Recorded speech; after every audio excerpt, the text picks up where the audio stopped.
Today's guest on the winning teams is Mark Silverman. Now, Mark has got an extraordinary backstory of kind of rags to rags and to riches again, which is really interesting. But he is very, very interesting the way he talks about it and the way he brought himself back to being whole in terms of kind of as a person, as an individual, kind of from a family perspective, from a relationship perspective, and also from an economic perspective.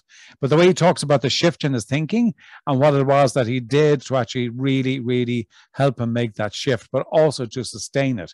And because the sustainability was a challenge because, as he said himself in the interview, he suffers from ADHD.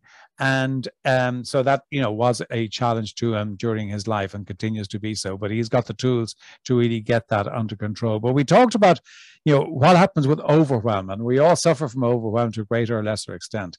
And in the corporate world, particularly in the business world, it is just so rife and people are really struggling with that. In his book, The Only Tens, he talks about how you can manage that overwhelm and how you can really make sure that you're doing the things that you should be doing and you're not cluttering your brain and your mind with things that don't need to be done and don't need to be done right now or shouldn't in fact be done by somebody else. So I think you really find this terribly helpful. He also creates a link to a page on his website for listeners here to the podcast that they can go and get some of his really great content and really a kind of a how-to with the Only Tens, which is a great process. So really do enjoy this interview with Mark. He really he's entertaining, he's clear, he's precise, and he's concise. And he really gets his message across extremely clearly. So please do. If you enjoy the podcast, please go and give us a rating on all the usual places, wherever you listen to the podcast, because that helps us to get to more people. And that's the object of the exercise, that we want to spread the message that Mark and other great people that we've had on the show can share with you that really help you to become a real high performer in however you describe that to yourself. So sit back and enjoy the very interesting and entertaining Mark Silverman.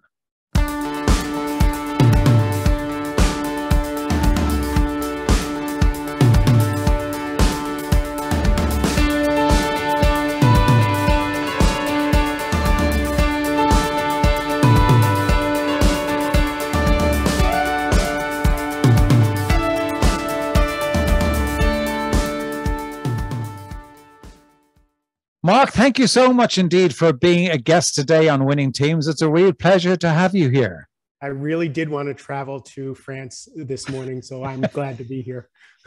Well, we can always sort that out afterwards. That's not impossible to do. But before we get into the meat of the interview, and I want to talk about the book, The Only Tens, and that you wrote, and I think it's on your second or third version of that, and you've been updating it. But your strapline is helping overwhelmed executives thrive in business, relationships, and life. Now, wow, there's a big audience, and I know that from the work that I do. But what's your backstory, and how has that become your mission?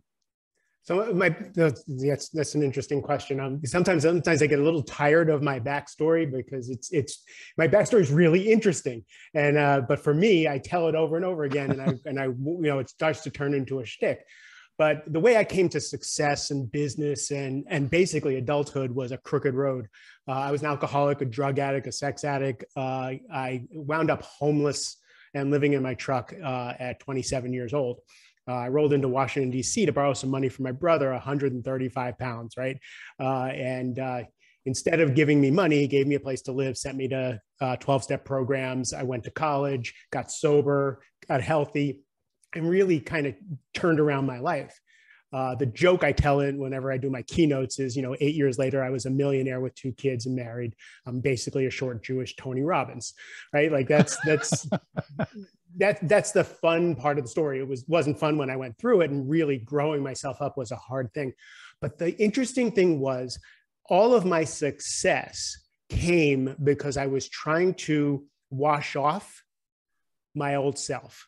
Right? I was trying to prove I wasn't this degenerate, useless person. So I drove myself crazy in all areas of my life to be the perfect husband, be the perfect father, be the perfect worker, be the perfect, recycle, do everything well so that nobody would know that I was this other person. So what happened was I was successful and I got married and had 2 kids and all that. But years later, and one of the things I used to have a podcast called Mastering Midlife.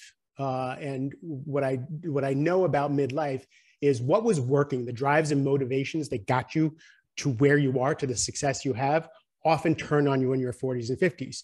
So for my example was I was driven to success to erase the failures of the past. That's unsustainable. If I meet anybody who's successful in any way, I find the motivations from them come from something in childhood that really pushed them, right? And if you look at someone like Michael Jordan, the famous basketball player, if you watched any of his interviews recently, yes, not a happy man, right? Not a fulfilled man. In fact, kind of an empty man. And he was one of my heroes. But that drive, because there's that emptiness, really turns on you. And that turned on me around 2009. So I got really, I just started getting burned out. I got really sick. I couldn't sell anymore. I was a high-tech sales guy. I was having panic attacks and hives, and my marriage fell apart. And everything was just destroyed, stone cold sober. Like I couldn't believe it. I'm sitting there in an apartment all by myself, my life destroyed. And I didn't even have a drink, which was kind of crazy. And what happened was I made the decision to build my life back, to show my kids what could do when all the chips are down and when tragedy happens, how can you turn things around? And from being sick, I made a commitment to myself to run a marathon. I couldn't run a mile, but I was like, I'm going to show my kids. And I was misdiagnosed with something. So I thought I was going to die. So I said I decided I needed to make $1 million to leave for my ex-wife and kids, take care of them. And I was going to give $60,000 to charity for just to make up for what a shit I was. And that year I ran the marathon. I made the $1 million. I gave the $60,000 to charity. Lo and behold, I was healthier than I've ever been. My kids and my ex-wife are doing okay. My career was soaring, but now I'm back in success in a very different fashion. While I was training for the marathon, I was reading and listening to every self-help book known to man, every spiritual book, right? I just had them in my ears constantly. I was trying to build back a person who could be sustainable. I didn't know that 10 years from then would be my whole new career of helping people now who are overwhelmed. Like, if you look around the world right now with COVID, we got COVID-19. Are your kids going to school? Are your kids not going to school? Are your employees showing up? How do you deal with remote? Okay, now COVID's waning. Now do you bring people back, right? I was just telling you just before we got on the mic, I may have been exposed. I may get exposed to COVID. So I have to figure some things out. We have that stress. We have the political and financial challenges of, inflation in almost every country in the world, and the political upheaval and the vitriol that we have. We have an invasion of another country. So our allostatic load, which is that state of stress that we carry all the time, which usually if we can lower, if we can, meditate and pray and exercise, we can lower that allostatic load. But most of us are walking around with this high level of stress so that our reserves are really thin. So we're always in a little bit of fight or flight. So what I'm noticing when I travel the world doing my Mastering Overwhelm workshop is that every executive and every business leader that I meet is at their wit's end. No matter how successful they are, they're just at their wit's end. So that's how it comes. So for you, what did you do? Okay, so the realization, you came back, you've rebuilt yourself, kind of physically, emotionally, financially, every other way. Twice. Yeah, but when you did that the last time, what was the difference for you in terms of how you looked at the world, how you looked at yourself? Or what was the difference? What was the thing that made the difference that makes it sustainable? So the first time around is I have to be like everybody else. I have to be successful like everybody else. I have to wear the suit like everybody else. I have to get the house, the car. I have to be like everybody else. And in order to be like everybody else, I have to hustle and grind. And because I have ADHD, I have to hustle and grind twice as hard as everybody else to go half as far. So the second time around, I came back more observant. I noticed that all these people that I emulated and I love these people, but all these people that I admired, they were having trouble in their marriages. Their health was waning. I had a friend who bought a Bentley and and 6 months later died, 50 years old, right? So I was starting to see the veneer came off of the shininess of being in the 1%, right? We have this unwritten agreement that it's worth destroying our marriages, destroying our health, right? Destroying our well-being in order to be in the 1%. And I started to see that and realized I didn't want that. And then my heart started to break because I'm the guy that people, even before I was a coach, I'm the guy that people went out and had a cup of coffee with and told me what was going on. And I, behind the scenes, just broke my heart. So what did you do differently as a consequence of that? So the first thing I learned to do was meditate. Right. So, well, actually, the first thing while I was running the marathon, it was reading and just voraciously absorbing wisdom from other people, just constantly feeding myself, because what I realized is I didn't have the skills. I didn't understand how to live life in a sustainable and thriving fashion. So I tapped into the wisdom of others. Then I started with the practices that some of them told me. Some of them stick, some of them didn't. But exercise, absolutely key. Meditation, I built a meditation practice, which was really, for me, something new, because again, I have ADHD and it was really hard to sit still. That meditation practice changed the way I was in the world. The next thing I would do is I would go to workshops and I would learn skills, life skills. Right. I needed to learn how to be a functioning human being. And I didn't want to just be a functioning human being. I wanted to be a thriving human being because I had children and I wanted to leave a legacy for them. So what I did differently was all the cliche things: journaling, meditation, exercise. Right. So that's okay. So coming to your book, The Only Tens, and I think I'm right in saying that you're on about the third version of that updated version. Is that correct? Actually, you're right. It's officially the second version, but it is the third version. The third version of that. The first book was written like a guy with ADHD, and 50,000 copies went out with grammatical errors and spelling errors because I didn't know I needed a copy editor. And they're all over the world with all those mistakes. This version, pristine. Okay. So the genesis of the book, what tell us about Only Tens. What is it about? I know it's about using distraction to get the right things done, but tell me about the process that you have. That was actually the original title. Now it's Confront Your To-Do List, Transform Your Life. Using distraction was my original publisher's idea, because what happened was because of this ADD and this inability to decipher. So let's just take all the time management tools, the getting things done tool, the Franklin Planner tool, all the things that we've done to try and organize ourselves. I bought every one of them, right? Every single one, right? I did David Allen's Getting Things Done twice. I went to his workshop with him, right? Spent the money twice, read the book, have the files, the label maker, all that stuff, and I couldn't keep it up for more than two weeks. And what I realized for myself was, that I only do what I want to do, and I don't do what I don't want to do. And that's true for almost everybody. We do what we want to do, and we do what we don't want to do. And when we start to look at the motivations behind those things, then our to-do list, our task list, those things that we say we're doing, take on a whole different flavor. So I can take someone's to-do list and I can read it like tarot cards.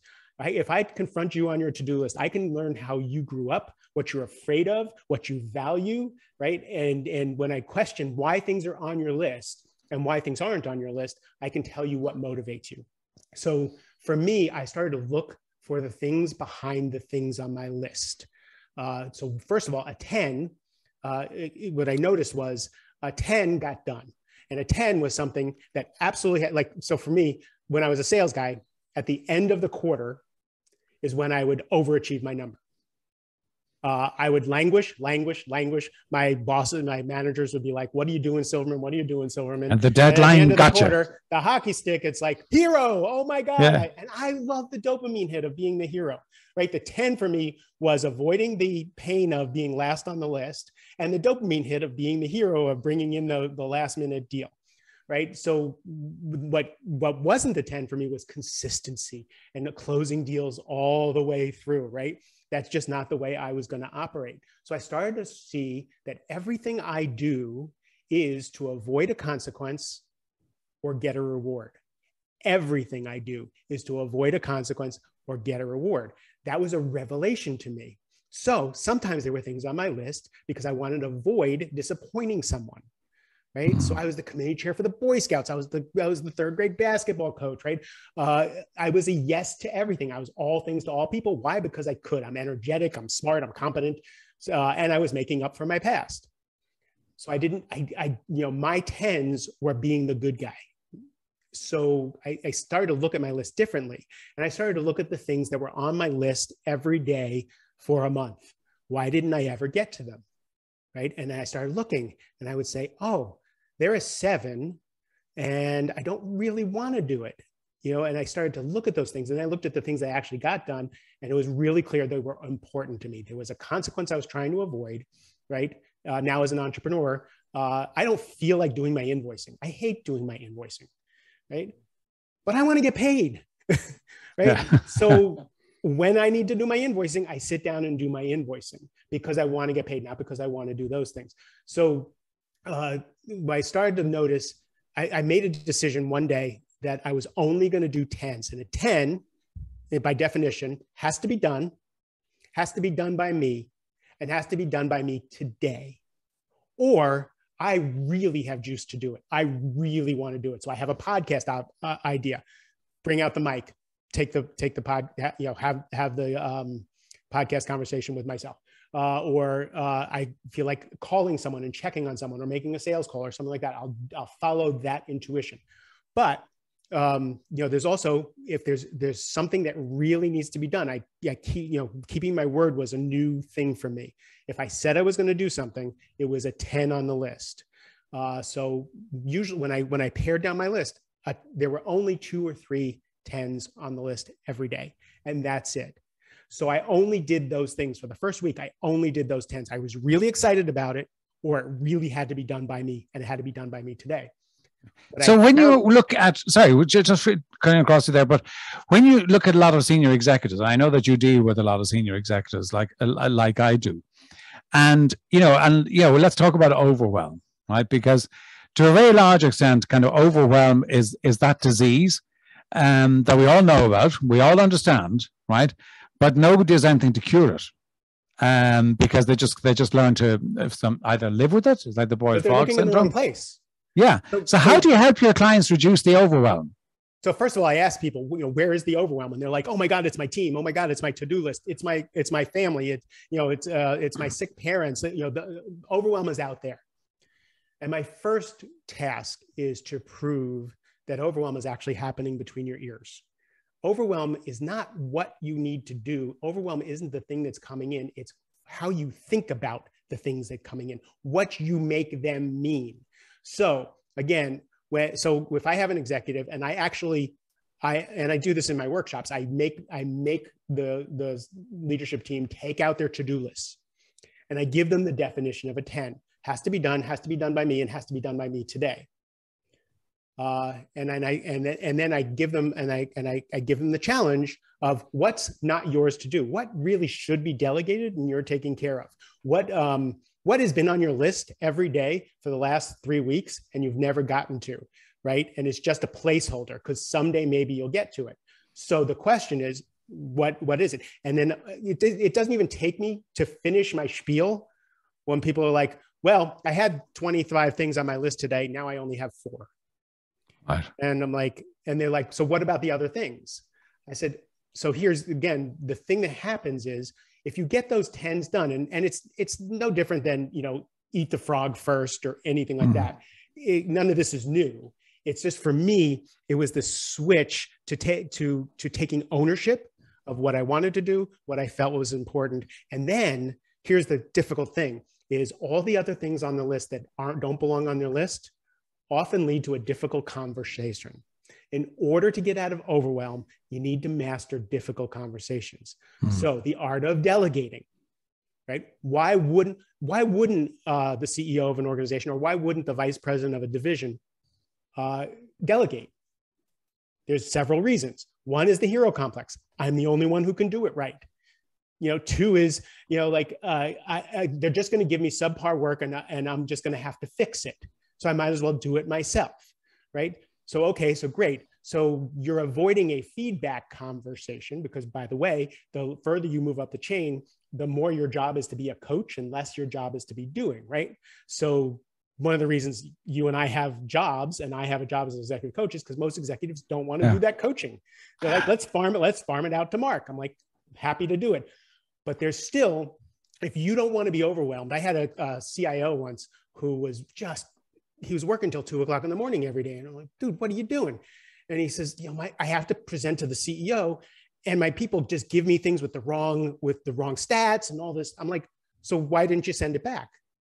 He goes, just easier to do it. It's just easier to do it myself. But he's doing it at 2:00 in the morning.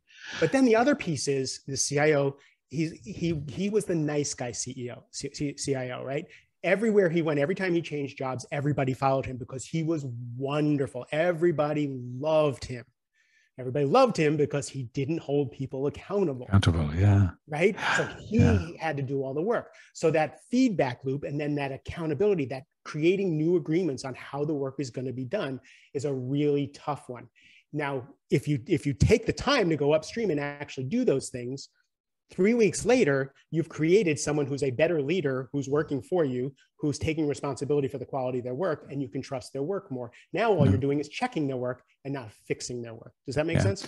Absolutely. I'm just wondering, from your experience, because you were touching on things there, and one of the things that was going through my mind was, the challenge people have in terms of prioritizing. Right, of kind of what's really important and what's not, and it's not so much that I think that people have a challenge with prioritizing, but I think there are a problem with deprioritizing, and actually deciding what they're not going to do, which is kind of the bigger issue. But when you look at the work that you do with leaders, what do you think it is that leaders do that kind of create overwhelm, not just for themselves but for their people? So a lot of it is not listening, right? And a lot of it is not creating strong agreements with people. So having expectations of your team and just, so a lot of my clients have ADD also. They're very talented and they're just idea machines. So if you're the CEO of a company, you're probably a visionary. Unless you came up through the ranks as an engineer or something like that, you're probably a visionary and you just have idea after idea after idea, right? And you just start sending it out to your team and you send your team in 50 different directions. And the team is afraid to come back to you and say, and this is what I teach the next level in command is it's your job to manage your manager. It's your job to manage the CEO and go back, I have these 5 things on my plate. You just added 6, 7, and 8 onto my plate. Can we talk about what's the priority? Can we talk about the resources? But people are terrified to have those conversations because they don't have the self-esteem to say, I'm competent and I can't handle all of this. I'm smiling to myself because you're not going to believe this, Mark, but I actually had that conversation with a client this morning about contracting with their boss and saying, yes, agree whatever they are, the 5 priorities that I'm focused on right now. And this great idea, and I was saying I had a boss many years ago that he always came into my office, I have a great idea, right? But he walked away and I had the work, right? and I was kind of saying, listen, okay, but we agreed I'm going to do these 5 things. So which one do you want me to drop, right? To actually do the one that you now want me to do. And to kind of put it back and say, because you got to have that conversation. And I think it is. I mean, I was joking about, I think people are good at prioritizing, but pretty awful at deprioritizing. I think that's actually true, right? But in terms of the cost of overwhelm is absolutely enormous. And I loved what you're talking about with the tens. But to go back to what you were saying that, we all bought the planners, we all bought the systems, we all bought the latest app and whatever else, and we utilize it. And then it kind of falls by the wayside. How do we embed those good habits and make them stick? So I can't make them stick. I can't keep anybody out of overwhelm. No. I can get you back out of overwhelm when you get into it, overwhelm. If you run a company, if you have a family, if you're living life, you're going to get overwhelmed. The inbox is, in all areas of your life is just too much. But on Sunday night, if I can get you to sit down and do this only tens methodology, which by the way, I set up a page for your listeners Oh, thank you. For a lot of these conversations. But most of my clients won't read my book, so I have to make little 5-minute videos for them.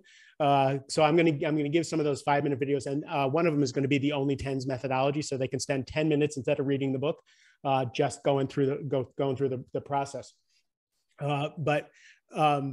I just lost my train of thought of. No, just how do we embed the good habits? And you were talking about going on the Sunday night. For me, it's always about getting good at getting back on the horse. Always getting good about getting back on the horse, right? My clients, live, eat, and breathe this stuff, and they fall off the horse and they call me and they say, Mark, would you just get on the phone with me and go through my list, so I can reset, and then they're good, right? And I do the same thing. I'll go a few weeks and I'm like, oh my God, I'm not even eating my own dog food. Back to basics, right? Get to my whiteboard. What are my tens? What are my priorities? It's also all about going back to your interview with Nir Eyal, the guy who wrote. Yeah. That was such a good interview, and I think people should go back and listen to that one. It's such a good book. But he was talking about the opposite of distraction, right? Is not focus, it's traction. Right. So doing tens are all about the things that are going to get you traction in what you say you want.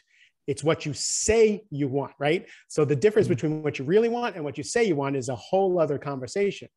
But if you find yourself not doing what you say you're doing, you should check your motivations underneath. Right. If there's always hidden and competing commitments that go against what we say we want to do, and slowing down. So that's the other piece that's really important. This only works if you slow down, have a cup of coffee or a cup of tea, breathe, and contemplate and consider what's important. You can't do this on the fly, while you're in fight or flight, while you're in overwhelm. You got to really sit down and make the decision. And if you do that, if you make it, even though you're busy, the whole old adage from the ancients are, I have a busy day, so I'm going to meditate a half hour. I have a really busy day. I'm going to meditate for 2 hours, right? If you can take that time to get traction so that you're working on the right things and getting the right thing, making sure the right things are getting done in your organization, that makes much more sense than spinning your wheels and running in all different directions. Mark, this is fantastic stuff. I love it. I love what you're talking about. It makes so much sense, and you're also living proof of what you're talking about. So I congratulate you on that, and I certainly admire that. Before we wrap up, and you can tell people, how they get in touch with you and that link, which would be fantastic. 2 questions that I ask everybody: a book other than your own that's made an impact upon you. What was the book and what was the impact? I'm going to take a complete left turn, and I'm going to say Awareness by Anthony DeMello. Oh, yes. It's a spiritual book. Yes. But for me, have you read that book? I have, yes. He's wonderful. So he takes some really deep, profound spiritual truths and just turns them into practical life. So Awareness by Anthony DeMello, to me, is a life-changing book. Yeah, I mean, you've actually reminded me. I must go back and read it, because I have read it more than once, but it's a number of years since I have read it, and I must go back and read it. It's a phenomenal book. I love that. Second one is daily rituals. If you have them, what are they and what do they do for you? So I want to run the disclaimer. I don't think being rigid about anything really is the answer. And that said, I get up every morning, head to my meditation cushion, do my journaling, do my meditation. Then I sit in front of the fish tank with a cup of coffee. So I have a beautiful saltwater fish tank. So I spend 10 minutes with my fish. Then I go exercise. Then I start my day. That's just every day. Fantastic. It's really important to me, because one of the things I had a client who called me and he was just like, oh my God, I just can't stand, my brain is driving me crazy. And how do you just deal with all the negative thoughts and all this stuff? I'm like, look, dude, I am not a naturally happy guy. I am not a naturally Zen guy. I got to put the work in to create myself to be this person. So if I got to put the work in, and I've been doing this for decades, you sure as shit can sit with your cup of coffee and breathe into your belly for a little while and maybe read the book that I sent you. That kind of thing. Brilliant. I love that. Mark, where can people get in touch with you? We put it all in the show notes, but just if they're listening right now, where can they reach out and contact you? Just on the web, markjsilverman.com, mark the letter J, silverman.com. And then I will follow up with the link for a page for your listeners so that they can get little 5-minute snippets of what we talked about. Mark, this has been fantastic. I love it. I love what you're doing, and I love the story. I know you say you're tired of telling the story, but I think the story has great impact. Thank you so much for being a guest on the Winning Teams. Thank you for having me.